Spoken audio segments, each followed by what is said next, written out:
भारतवर्ष के लिए 22 जनवरी 2024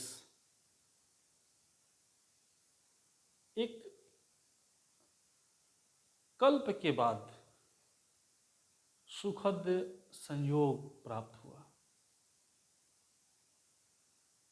भारतवर्ष में राम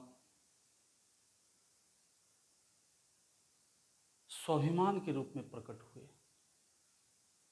संपूर्ण भारतवासी राम में अपने गौरव को देखा।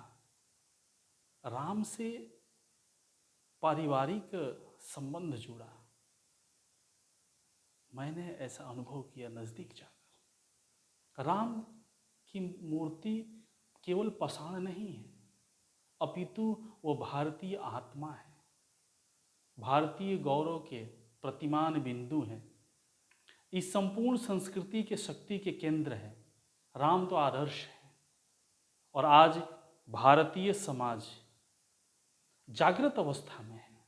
ऐसा लग रहा है कि राम से संपूर्ण इस वसुधा को चेतना प्राप्त हो रही है।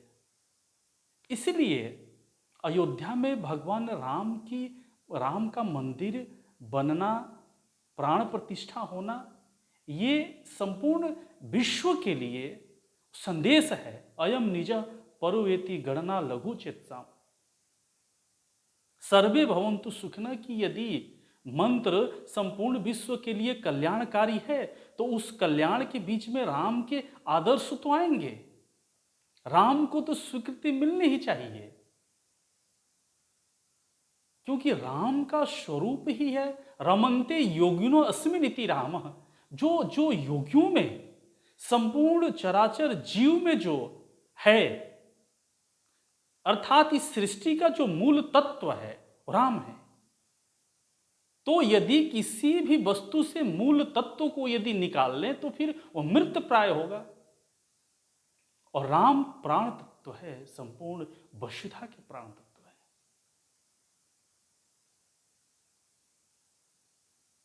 महाकवि तुलसीदास ने जिस समसामयिक परिस्थिति में रामचरितमानस का अवधी भाषा में प्रस्तुत किया, उस समय हमारे देश में अकबर शासन कर रहा था, मुगलों का शासन था। उस परिस्थिति में यह हिंदू समाज अपने गौरव को खो चुका था, आत्मबोध की प्रक्रिया से बाहर था। चिंतन और चिता एक समान समानार्थी युक्त हो रहे थे, दूरगामी दृष्टि नहीं थी। बेचैन समाज के लिए तुलसीदास ने राम के व्यक्तित्व को समाज में लाने का प्रयास किया, क्योंकि राम ही ऐसे व्यक्तित्व हैं जो उस समय के समाज की मनोदशा को व्यक्त कर सकते थे। राम ने सारे दुख सुख का अनुभव किए जो उस समय का तत्कालीन समाज भुगत रहा था। इसलिए राम जैसे व्यक्तित्व को तुलसीदास ने समाज में लाकर और समाज को संचार दिया, जीवन जीने की एक चेतना दी, एक पद्धति दिया, एक सीख दिया राम को सामने खड़ा करके और समाज को लड़ने की, समाज को अपना राजा चयन करने की, राजा रामचंद्र की जय व्यवस्था तुलसीदास ने दी। राम के जीवन में संपूर्ण समाज ने अपना हित देखा, और यही कारण है कि भारतीय समाज ने अपने मन और चित्त से भगवान को कभी, राम को कभी ओझल नहीं होने दिया। संघर्ष चलता रहा, अगणित लोग आए और गए। सौभाग्य है कि उस काल में हम हैं जिस काल में भगवान राम की प्राण प्रतिष्ठा हुई, और हमने इस भौतिक नेत्र से भी देखा और अंतर ज्योति से भी स्पर्श करने का प्रयास किया। राम अनंत है, राम तो अनादि है। राम भारतीयों के सुख और दुख हैं, राम जीवन और मृत्यु से परे तत्व है। राम इस भारत के मस्तिष्क है, राम इस भारत के मानस है, राम इस भारत के बुद्धि है, विवेक है, राम इस भारत की आस्था है, राम इस भारत के संकल्प है। इसलिए इस कल्प में राम का आगमन ही संपूर्ण समाज के लिए, इस वसुधा के लिए कल्याण का संदेश है। क्योंकि यह संस्कृति ज्ञान और विज्ञान के बल पे संपूर्ण वसुधा में कल्याण स्थापित करने के लिए आगे बढ़ती है। कालांतर में सांस्कृतिक चेतना अधोमुखी हो गई, हम समाज में बंटते गए और हमारा चिंतन विधर्मी होता गया।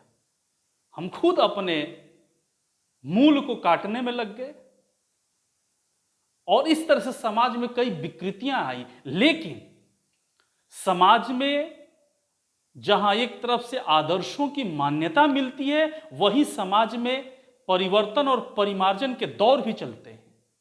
जब जब ये आदर्श समाज में स्थापित होते हैं तो इस आदर्श के पीछे परिवर्तन भी होता है और परिमार्जन तत्व भी होते हैं। एक तरफ से आदर्श होता है तो एक तरफ से उस आदर्श को पालन करने के लिए समाज तैयार होता है। तो आज संपूर्ण समाज राम के मार्ग पर, राम के आदर्श पर चलने के लिए व्याकुल है। यह सामाजिक परिवर्तन है, यह सामाजिक चेतना है। और जिनमें राम का आदर्श होगा, आंशिक भी आदर्श होगा, तो किसी भी क्षेत्र में रहेंगे, चाहे गृहस्थ हो, चाहे कृषक हो, या राजनीतिक क्षेत्र में हो, या चिकित्सा क्षेत्र में हो, या शिक्षा जगत में हो, जिस क्षेत्र में रहेंगे तो उस राम के आदर्श को जिस क्षेत्र में आप लेकर जाएंगे उस क्षेत्र को कल्याणकारी तो बनाएंगे आप। इसलिए सामाजिक परिवर्तन में ऐसे ऐसे मूल्य और आदर्श की आवश्यकता होती है और हमारे भगवान राम उस संपूर्ण आदर्श और मूल्यों को जीते हैं। राम शस्त्र और शास्त्र के ज्ञाता हैं, राम करुणा के निधान हैं, राम सुख के सागर हैं, राम सामाजिक समरसता के प्रतीक हैं, राम हिंदू मस्तिष्क और संस्कृति के पवित्रता को धारण करने वाले तत्व हैं। राम हमारे मार्गदर्शक भी है और राम हमारे मार्ग भी हैं, राम हमारे जीवन भी हैं और राम हमारे मृत्यु भी है। इसीलिए कहा गया कि रमन्ते योगिनो अस्मिन् इति।